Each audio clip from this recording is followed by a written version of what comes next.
우리가 하나님의 선택함을 받은 구원받은 하나님의 백성이라고 한다면 우리 히브리서 3장 1절에서 예수님 깊이 생각하라라고 하는 이 말씀입니다. 히브리 기자는 이 3장 1절을 가지고 어떻게 보면 성경 전체를 히브리서 전체를 전개해 가고 있는 거라고 그랬죠. 그래서 우리 예수님 깊이 생각하라고 그러면서 예수님이 어떤 분이신가라는 것을 설명하고 있는 내용입니다. 예수를 깊이 생각해야 될 내용 중에서 첫 번째는 믿음의 도리, 우리 믿는 도리이시며 그랬죠.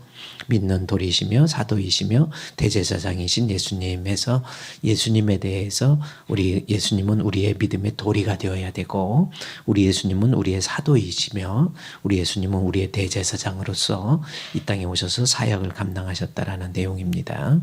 따라서 우리도 예수님을 깊이 생각하라고 하는 것은 우리가 첫 번째 우리 예수님이 우리 믿음의 근본이 되어야 된다라는 거죠. 여러분 항상 교회 신앙생활하면서 우리 믿음의 근본 뭐예요? 항상 잊어버리지 말아야 될 것은 교회를 다니던 주의 일을 하든 뭘 하든 근본이 흔들리면 안 돼요. 이 근본은 뭡니까? 우리 예수님이 우리의 눈에 보이지 않지만 우리 예수님이 우리 예수님을 우리가 믿고 또 그를 사랑하고 그리고 그를 위해서 섬기며 그리고 결국은 우리 믿음의 결국이 영혼의 구원이라고. 그래서 베드로 전서 1장 8절과 9절에 나온 것처럼 여러분에게 있어서 항상 신앙생활하면서 우리의 믿음의 근본 예수님입니다. 예수님이 눈에 안 보여도 그렇죠? 우리 예수님을 믿고 우리 예수님 사랑하고 그리고 믿음의 결국 영혼 구원받는 것. 이것이 우리가 교회에서 신앙생활하는 가장 궁극적인 목적이 되어야 된다라는 겁니다. 또 하나 우리 3장 1절에서 형제들아 우리가 믿음의 도리 그 다음에 사도이시며 그랬죠. 우리 예수님은 우리의 사도세요. 사도라고 하는 것은 이 헬라어의 아포스톨로스라고 해서 보냄을 받았다라는 뜻입니다. 그런데 예수님이 혹시 기억을 되새겨서 우리 예수님을 하나님께서 보내신 이유가 뭐예요? 좀 더 쉽게 얘기해서 예수님이 이 땅에 오신 목적은 뭐라고 그랬습니까? 자기 백성을 구원해 주시기 위해서 이 땅에 오신 거예요. 그래서 그 사명 감당하기 위해서 성도를 자기 백성을 구원해 주시기 위해서 그것이 이 땅에 오신 목적인데 그 목적을 달성하기 위해서 우리 예수님께서 감당한 게 뭡니까? 십자가의 대속의 죽음이에요. 그렇죠? 이 땅에 계시면서 가르치시고 전도하시고 십자가에 못 박혀 죽으시면서 결국은 그에 맡겨진 사명, 백성 구원을 완성하셨죠. 이것이 예수님의 사도되심입니다. 그러면 우리도 예수님의 사도되심을 깊이 생각한다라는 거, 우리 예수님께서는 그 사명을 감당하기 위해서 하나님께서 하라고 하신 하나님의 뜻을 감당해내기 위해서 우리 예수님께서 모신 고난 또 가르치시고 전도하시고 그리고 모든 고난을 당하셔서 십자가에 못 박혀 죽으셨다라고 하는 건데 우리도 예수님의 사도되심을 생각한다면 그 뒷모습을 쫓아갈 줄 알아야 돼요. 그렇죠?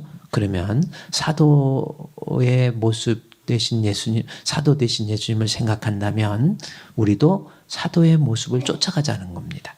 그래서 그렇다면 사도는 어떤 모습을 얘기하는 건지 이제 성경에서 어제는 문자적인 의미였지만 이제 성경에서 좀 찾아보도록 하겠습니다. 사도행전 우리 5장에 있는 말씀 가보세요. 사도행전 5장 5장 전반부부터 다 보면 사도의 역할에 대해서 사도는 뭐하는 어떤 역할을 우리가 예수님의 사도 되심을 생각한다면 우리도 사도의 모습을 뒤따라가야 되는데 어떤 모습이 사도의 모습인가라는 겁니다. 5장 41절 42절 2절 말씀에 보면 요약해서 사도란 무엇인가라는 것을 성경적으로 설명해 놓고 있는 거지요. 그러면 사도행전 5장 41절 42절 우리 이제 같이 한번 읽습니다. 41절 42절 시작. 사도들은 그 이름을 위하여 능욕받는 일에 합당한 자로 여김을 기뻐하면서 공회 앞을 떠나니라.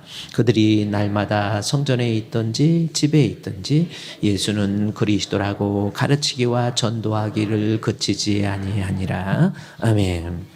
자, 우리 예수님의 사도 되심을 생각한다면 우리도 사도의 길을 걸어가자라는 거거든요. 그렇죠? 우리 예수님 사도 되셨네. 이게 머리로만 인식하는 것이 아니고 어제는 믿음의 도리, 근본 하면은 우리 예수님이 믿음의 근본이구나라는 것을 우리가 머릿속에서 예수님 믿고 사랑하고 그다음에 구원을 이루고 이렇게 얘기했다고 한다면 사도 되신 예수님을 우리가 본받는 그런 사도 되신 예수님을 생각한다면 사도의 역할, 여기 본문에는 3가지가 기록되어 있어요. 그럼 여러분이 한번 찾아보세요. 성경을 나도 사도의 모습이 된다면 어떤 모습이 돼야 되는가? 사도행전 5장 41절 42절 2절 말씀해 보면 사도라고 한다면 자 41절 42절 사도들은 그 이름을 위해서 능욕받는 일을 합당한 자로 여기심을 기뻐하면서 공회 앞을 떠났다. 그 다음에 또 사도들은 그들이 날마다 성전에 있든지 집에 있든지 예수는 그리스도라고 가르쳤다. 사도들은 날마다 성전에 있든지 집에 있든지 예수는 그리스도라고 전도하기를 그치지 않았다. 자, 몇 가지입니까? 사도의 역할 3가지. 그렇죠? 첫 번째 역할은 뭐예요? 41절에서 사도들은 주의 이름을 위한 거라고 한다면 능욕받는 일을 어떻게 얘기했어요? 합당한 자로. 당연히 고난당하는 거지. 당연히 멸시를 받는 거지. 당연히 천대받는 거지. 그게 어때서? 이게 사도예요. 그의 이름을 위해서. 그렇죠? 오직 그의 이름을 위해서. 주의 영광을 위해서. 솔리데오 글로리아라고 하는. 오직 주의 영광을 위해서 내가 주의 일을 감당하면서 내 신앙을 지키면서 그 뜻입니다. 주의 이름을 위한다라는 것은 내 믿음을 지키면서 내가 주의 영광을 위해서 주의 일 하면서 능욕이라고 하는 것이 있어도 그것 때문에 좌절하거나 절망하거나 실족하지 아니하고 그것 때문에 곁길로 가거나 딴 길로 가지 않는 것. 이게 사도예요. 그거 아닙니까, 여러분? 한번 생각해 보세요. 그렇다면 여기서 능욕이라고 하는 것이 무슨 뜻인 줄 아세요? 모멸감이라고. 그래서 주의 일 하면서 모멸감을 느껴요. 정말 억울해 죽겠어. 정말 힘들어 죽겠어. 내 마음에 상처를 받아요. 괴로운 일이 있어요. 억울한 일이 있어요. 그래도 우리 주님의 사도 되심을 본받는다고 한다면 뭐 그 정도 당연하지. 여기 그의 합당한 일, 하나님의 뜻에 내가 사도로서 어울리는 모습이라는 거예요. 이것이 사도의 모습이라고 하는 겁니다. 여러분 한번 생각해 보세요. 내가 우리 고난주간을 맞이해서 그래요. 내가 주를 믿고 내가 주의 영광을 위해서 일을 하고 이러는 과정이 쉬운 겁니까? 믿음 지키는 거 쉬운 거 아니에요. 그렇죠? 믿음이라고 하는 것이 쉬운 것 같죠? 그러나 쉬운 것이 아닙니다. 믿음 끝까지 지키는 거 당연히 어려워요. 환난이라고 하는 것이 반드시 따라옵니다. 그렇죠? 조금 믿음 지키다가 뭐 힘들다고 기분 나쁘다고 실망했다고 상처받았다고 아이고 나 교회 안 다니네 뭐네 이런 적은 없습니까? 예수님 깊이 생각하라는 거 뭐예요? 사도 되신 예수님의 모습을 본받아서 내가 좀 능욕이 있어도 이 능욕은요 정말 인간이 우리가 표현할 수 없는 그야말로 억울하고 괴롭고 힘들고 아프고 병들고 뭐 이런 여러 가지 모습들 이런 능욕 속에서도 내가 주를 향한 믿음과 내가 주를 향한 일에 대해서는 차질 없이 감당하는 거 이게 사도예요. 사도 되신 예수님을 깊이 생각하라는 거 바로 그 뜻 아닙니까? 이 자리에 이렇게 힘들게 새벽기도 나오고 이러는 거 힘들지요. 아침에 이렇게 새벽기도 나오는 게 힘들어요. 중직자를 세워놔도 그래요. 권사가 돼도 기도하라고 세웠는데 무슨 기도를 제대로 합니까? 그래 왜 그러냐니까 힘들어서 피곤해서. 그러면 새벽기도 나오는 사람은 아무 힘이 없는 사람 나옵니까? 여러분 그러는 거예요. 자기 신앙 지키는 거 쉬운 거 아니에요. 여기 한번 사도들의 모습을 한번 볼까요? 이 41절 말씀에 사도들은 그의 이름을 위해서 능욕받는 거 그것을 합당한 것으로 당연히 여겼다라는 거거든요. 그리고 오히려 기뻐하면서 오히려 공회 앞에 나가서 핍박의 현장, 고난의 현장, 괴로움의 현장 그곳에 나아가서 오히려 공회 앞에서 나아가서 담대하게 외치는 그러한 모습이에요. 실제로 가서 확인해 볼까요? 이게 앞에 5장의 전반부에 나와 있는 내용이 다 그거거든요.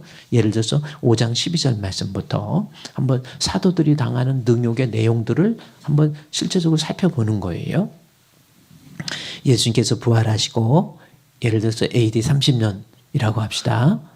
AD 33년으로 보는 기분도 3년의 공생애, 3년 반의 공생애를 마치고 예수님께서 십자가에 못 박혀 죽으시고 부활하고 승천하셨어요. 그래서 AD 33년이라고 아니에요. 기원전 한 4년으로 보는 것이 더 오늘날 태양력으로 환산하는 게 맞습니다. 그러니까 AD 한 30년입니다. 실제적으로 세계 역사 속에서는 우리 예수님의 출현에 대해서 요세푸스의 역사 기록에 보면은 AD 30년 정도에 27년 정도부터 공생애의 사역을 시작하고 30년도에 마치신 거예요. 3년의 공생애를 그렇게 봅니다. 어쨌든 예수님이 부활하시고 난 다음에 승천하시고 난 다음에 예수를 믿는 예수님을 십자가에 못 박혀 죽인 사람들 그 무리들과 대제사장들과 서기관들 그다음에 로마에 있는 어떤 관리들 엄청난 핍박을 예수 믿는 사람에게 임하기 시작하는 거예요. 그런데 5장 12절에 그럼에도 불구하고 사도들의 5장 12절에 사도들의 손을 통해서 민간의 표적과 기사가 나타나기 시작해가지고 일어남에 믿는 사람이 다 마음을 같이 해서 솔로몬의 행각에 모이게 됩니다.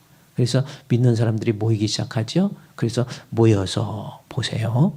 그 다음에 그러다가 보니까 14절에 우리 예수님을 믿고 주께로 나아오는 자가 어떻게 됐어요? 14절에 5장 14절에 믿고 주께로 나오는 사람들이 즉 사도들의 일을 통해서 사역을 통해서 나오는 자가 어떻게 됐어요? 그냥 많은 게 아니에요. 어떻게 많아요? 더 많고 그 다음에 무리라고 그랬죠? 무리를 진 거예요. 예수님 십자가에 못 박혀 죽으신 지 얼마 안 된 거거든요. 불과 며칠 안 된 거예요. 그런데 그럼에도 불구하고 예루살렘 교회에 있는 사도들의 사역에 의해서 믿는 사람들이 많아지고 무리도 그냥 무리가 아니고 큰 무리이고 남녀의 큰 무리더라. 15절에 심지어 병든 사람, 이 놀라운 역사죠. 병든 사람들을 메고 거리에 나와서 침대와 요 위에 누이고 베드로가 지나갈 때에 혹시 그의 그림자라도 지나가지 않을까. 야, 이 정도. 그래서 실제로 16절 말씀 한번 읽읍시다. 시작. 예루살렘 부근에 수많은 사람들도 모여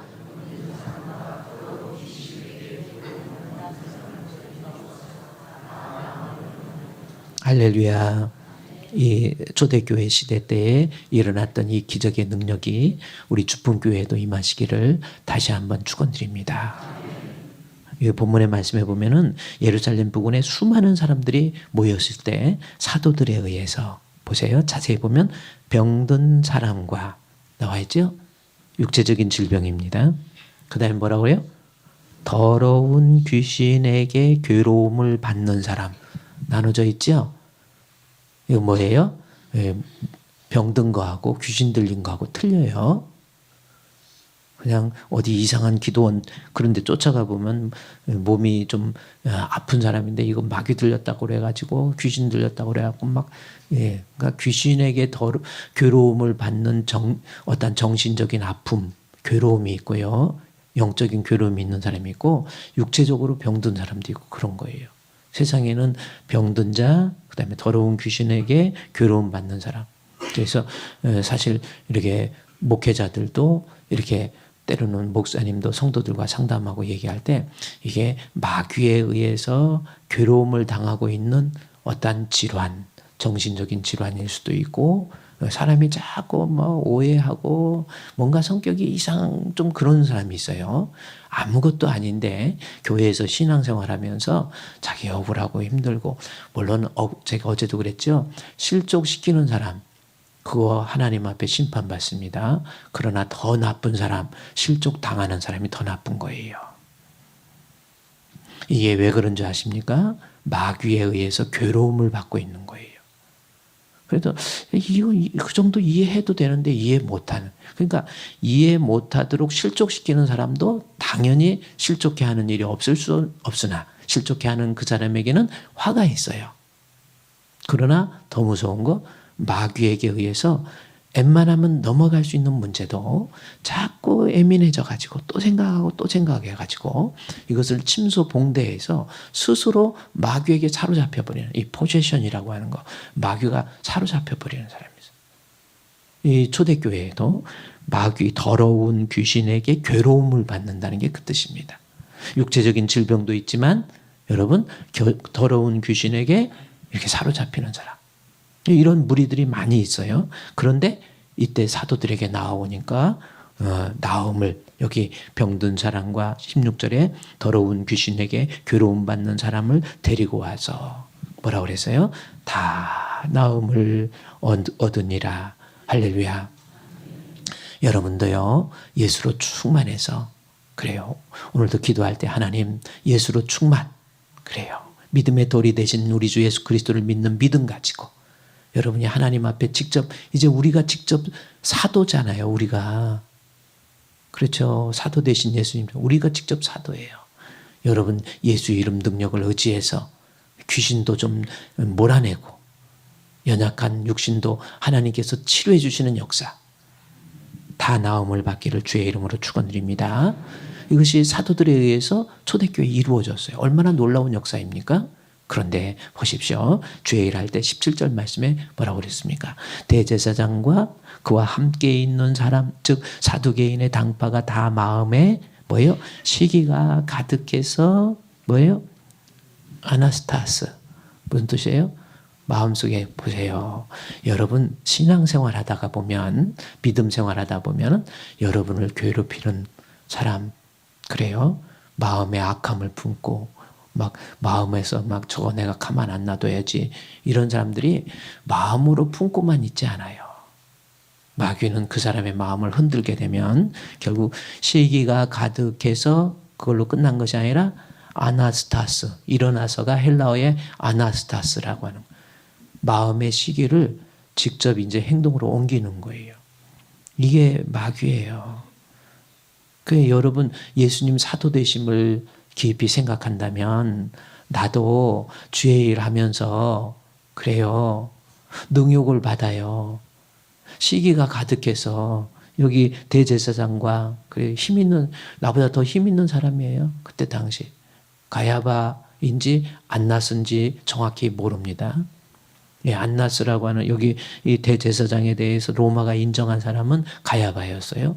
그런데 이 가야바의 장인이라고 하는 사람이 안나스가 있었는데 유대인들은 안나스를 대제사장으로 그렇게 받아들였어요. 그러니까 교회에 별 희한한 직분이 있고 뭐고 별 사람한테 어떻게 그 사람이 나한테 그럴 수 있어? 아유, 목사님이 나한테 그랬대. 장로님이 어떻게 장로가 돼갖고 나한테 그래?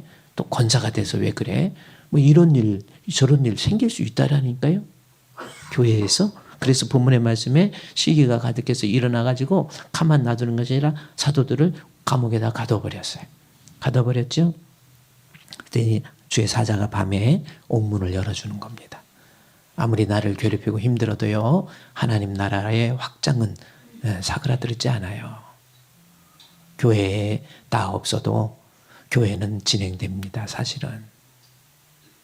어떤 이 주의 일 하면서 아유 나 근데 아유, 내가 그냥 교회 이렇게 기분 나빠서 그만둬 버리면 교회 난리 날 거야.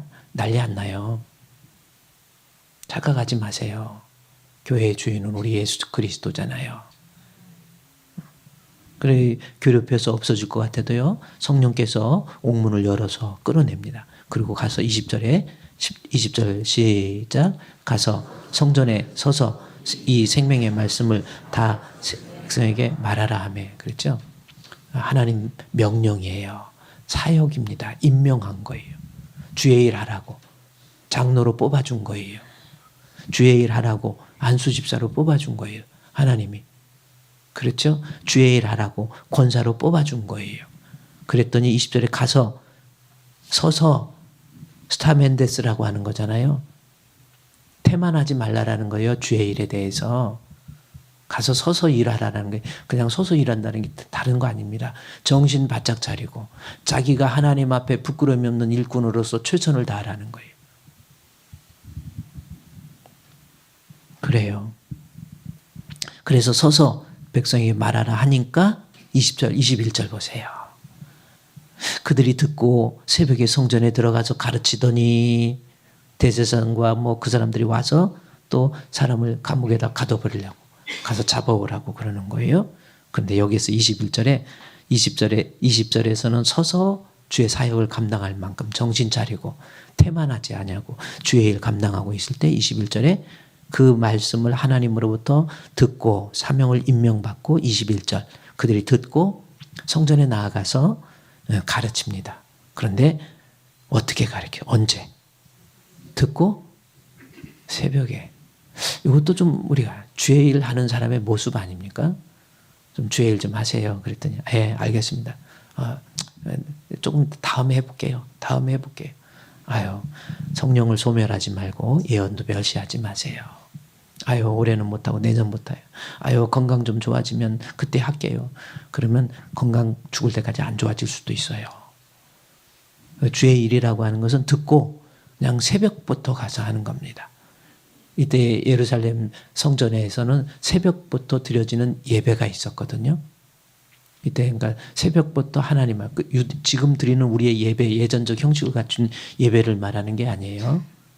하나님, 그래서 유대인들의 예배에 대해서는 그렇죠. 하나님 말, 기도라고 하는 성전, 그래서 프로사고겐 하나님 앞에 나아가서 자기 뜻을 말하고 하나님 앞에 듣고 대화하고 듣고 대하고. 그래서 유대인들은 지금도 예루살렘 성벽에 가보면 이렇게 빵모자 같은 거 여기다 하나 올려놨어요. 어떻게 올려놔요? 머리 좀 없으신 분들은 어떻게 하는지 그것도 안 미끄러지더라고. 그래도 올려놓고 계속 그게 예배라니까요. 그들이 이야기하는 예전적 형식을 그때 초대교회 당시에 계속 지금은 예루살렘 벽을 향해서 성소, 지성소 쪽을 향하는 거거든요. 그래 하나님 앞에 말하고 대화하고 기도가 우리의 부족한 것을 얻어내기 위한 통로로 기도라는 용어가 그렇게 사용되지 않아요. 거기에서는. 그래서 하나님께 대화하는 거예요. 하나님께 말씀드리는 거예요. 주님의 뜻을 물어보는 거예요. 나의 잘못과 허물을 주님 앞에 고백하는 거예요. 그리고 하나님으로부터 용서함 받고 이게 사조의 은총도 누리고 이게 기도라고 하는 거예요. 오늘날 얘기하면 예전적 형식을 갖춘 예배로 얘기하는 거예요. 그래서 새벽에 모이니까 이 말은 뭐예요? 하나님이 맡겨진 사명에 대해서 막 서서 그것도 미루거나 지체하지 아니하고 최선을 다해서 그래서 서서와 새벽이라는 말을 통해서 우리가 알 수 있는 거죠. 그런데 그 다음에 25절, 이제 쭉 내려가서 26절에 가서 이제 잡아오라고 그랬더니 가서 잡아오지 못해요. 그래서 26절에 가서 다시 얘기하죠. 성전에 맡은 자가 부하들과 같이 가서 그들을 잡아와요. 이제 나중에 잡아오려니까 이제 잡아옵니다. 가서 잡아오려니까 무서워요. 백성들이 돌로 치려고 그러니까. 그런데도 가서 또 나를 주의 일 못하게 하려고 하는 사람들 보세요. 대제사장과 서기관들과 사두개인들이 가서 끝까지 잡아오라고 그래요. 그래서 성전 맡은 자와 부하들과 같이 가서 잡아왔으나 강제로 못하면 백성들이 또 돌로 칠 것 같아. 그래가지고 27절에 그들을 끌어다가 공회 앞에 세우니 대제사장이 물어서 네가 어찌 이러느냐? 너 다시는 그러지 마라. 그리고 백성들이 무서워서 다시 주의 일 못하게 경고합니다. 여러분 주의 일 할 때 사도라고 한다면요. 여러 가지 어렵고 힘든 일 보세요. 마귀의 방해 세력을 보세요. 막 괴롭히고 힘들게 하고 시기가 가득하고 그래요. 그럼에도 불구하고 그러니까 다시 말해서 40절에 능욕을 주의 이름을 위해서 능욕을 받는 것을 합당한 자로 여겼다고 하는 것처럼 그들 보세요. 29절에 나중에 이 고백이 대단한 고백 아닙니까? 29절 시작. 베드로와 사도들이 대답하여 이르되 다시 시작. 베드로와 사도들이 대답하여 이르되 사람보다 하나님께 순종하는 것이 아멘 할렐루야. 여러분 사람 비유 맞출 거예요. 사람 그러니까 내 자신이나 다른 사람이든 어쨌든 사람에게 순종하는 것보다 하나님께 순종하는 것 이게 자기에게 닥쳐오는 사도라고 한다면 자기에게 닥쳐오게 되는 그리스도를 위한 이름을 위해서 능욕받는 일을 합당하게 여기고 있는 사도의 모습이에요. 제발 우리 성도들 신앙생활하면서 좀 괴롭다고 힘들다고 주의 일 감당하면서 힘들다고 억울하다고 아니에요. 사람에게 순종하는 것보다는 하나님께 순종하는 것이 마땅한 거예요. 그게 사도 아닙니까? 여러분 우리 신앙도 좀 더 끌어올리세요. 이제 조금 힘들다고 그만두고 하나님 앞에 사역하는 거. 작정 새벽 기도 정도 되면은 그래도 1년에 한 번 정도 기도면은요. 새벽 기도 평소에는 좀 못 나오더라도 나와야 되는 거 아닙니까? 저 어떻게 생각해요? 사람에게 순종하는 거 그래요. 사람에게 순종하기보다는 하나님께 순종하는 것이 마땅해요. 힘들어도 어려워도 그게 성도, 사도의 모습을 본받은 성도의 모습이에요. 그러면 어떻게 돼요? 나중에는 보자. 아주 중요한 얘기를 합니다. 내가 힘들고 어려워도 모욕이 있고 멸시가 있고 능욕을 받아도 괴로워도 끝까지 신앙 지키고 끝까지 맡겨진 사명을 감당하게 되면 하나님께 순종하게 되면 나중에 32절 시작. 우리는 이 일의 증인이요 하나님이 자기를 순종하는 사람들에게 주신 성령도 그러하니라 라는 거죠. 우리말의 번역이 조금 매끄럽지 못하게 이렇게 되는데 이게 무슨 뜻이냐면 결국은 어렵고 힘들어도 괴로워도 억울해도 능욕을 받아도 환난이 있어도 핍박이 있어도 신앙 지키고 맡겨진 사명 잘 감당하게 되면 성령을 주셔서 감당할 수 있는 능력도 주시고 승리할 수 있도록 하나님이 성령을 부어주시는 말씀 보세요. 32절에 우리는 이 일의 증인이에요. 내가 이렇게 사도들이 주의 일을 하면서 괴로울 때 어려울 때 그때마다 좌절하고 절망할 수밖에 없는 환경 속에서도 성령께서 개입하셔서 베드로를 일으켜 세워주시고 감옥에서 이끌어내 주시고 담대하게 말할 수 있도록 능력 주시고 지혜 주시고 권능 주시니까 베드로 같은 어부 담대하게 말 전하는 거 봐요. 베드로의 필체 이때 당시에 어부들은요 어떻게 보면 유대인들 중에서도 뭐 어부가 나쁘다는 것이 아니라 어쨌든 많이 공부할 수 있는 환경이 아니에요. 그런데도 베드로 글 쓰는 거 봐요. 베드로 전서 후서 보세요. 베드로가 쓰는 그 화려한 문체에 감동하지 않습니까? 한번 정말 베드로 전 어떻게 읽다가 보면 야 이거 누가 썼지? 보고 베드로 보면은요 문체 마가복음 보세요. 베드로가 마가의 스승이에요. 마가복음에 보면요 베드로의 냄새가 물뚱물뚱 묻어나요. 마가복음 내용에서 보면 하나님의 종 예수 그리스도 예수 그리스도의 종 사도 이런 표현도요 베드로의 아주 전용 뭐라고 그렇게 해야 되나요? 그걸 마가가 차용해서 쓰고 있단 말이에요. 내가 지혜도 없었잖아요. 베드로 배움도 없었어요. 사실. 그리고 성격도 베드로도 보통이 아니야. 뭐 오직하면 예수님 잡으러 왔는데 열정은 대단했지요. 그냥 말고의 귀를 갖다가 어떻게 아주 정확히 칼을 뽑았고 평소에 칼을 품고 다니는 것도 잘못이지만 이 칼을 뽑아서 어떻게 귀를 어떻게 정확히 잘랐지? 말고의 귀를 나는 이렇게 도려내지 못했네. 탁 하고 팍 잘라버렸네.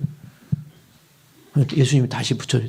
그게요, 여러분이 그게 유대인들이 그 귀를 자르고 그다음에 이 말고라고 하는 말 이름도 직접 써놨죠. 그것이 가지고 있는 신학적인 의미가 대단히 중요한 거예요. 그냥 써놓은 게 아니에요. 그 지금 다 말할 수 있는 시간은 안 되고 어쨌든 보세요. 베드로도 성격이 불같고 뭐하고 뭐 이래고 예수님 사랑한다고 그러더니 예수님 다 배신해도 나는 안 해요. 아니, 나중에 예수님 십자가에 못 박혀 돌아가시는 현장 속에서도요, 나중에 어린 소자 앞에서 너도 그와 한패다. 나 몰라. 저 사람 잘 몰라. 그때 예수님, 여러분 그 가야바의 그 법정 같이 생긴 그곳에 가면요, 계단으로 되어 갖고 우리 예수님이 끌려가면서 가장 사랑했던 제자 베드로의 끝까지 자기를 부인하는 모습을 물그러미 쳐다보고 계신 거예요. 예수님이 보고 계셨잖아요. 어린 소자 앞에 나중에 맹세하면서 저주하면서 나 저 사람과 상관없다. 거기서 저주와 맹세가 무슨 뜻이냐. 예수님 나쁜 사람 그 뜻이 아닙니다. 본인이 저주하면서 예수님을 부인했다라는 것은 예수님 나빠하고 부인했다는 뜻이 아니에요. 자신을 비관하면서 아유 내가 바보지. 내가 그 예수를 내가 왜 믿었던가. 저런 바보 같은 예수를 자기에 대해서 자기 자신에 대해서 비관한 모습이 저주라는 표현으로 된 거예요. 원어 성경 읽어보세요. 그렇게 돼 있어요. 여러분 이런 베드로에게도요. 보세요. 나중에 사도로서 능욕받는 것, 주의 일하면서 신앙 지키면서 괴롭고 어려워도 끝까지 십자가 지고 가니 성령께서 그와 함께 하니까 베드로의 말씀, 베드로의 설교, 베드로의 능력 대단하게 나타나요. 성령이 도와주시니까 나중에는 그림자라도 좀 비치지 않을까. 그림자라도 비치니까 죽은 사람이, 쓰러진 사람이 벌떡벌떡 일어나요. 우리요, 앞으로 사도 되신 예수님을 생각하라. 다른 거 아닙니다. 힘들어도 어려워도 다 힘들어요. 다 괴로워요. 다 억울해요. 이게 인생 아닙니까? 그래도 끝까지 십자가를 내가 지고 주를 따라 갑시다. 이제부터 어떻게 예수로만 나의 보배 삼겠네. 세상에서 부귀영화 고백할 수 있어요? 세상에서 부귀영화 모두 잃어버려도 주의 평안 내가 받고 영생 복을 받겠네. 이게 사도입니다.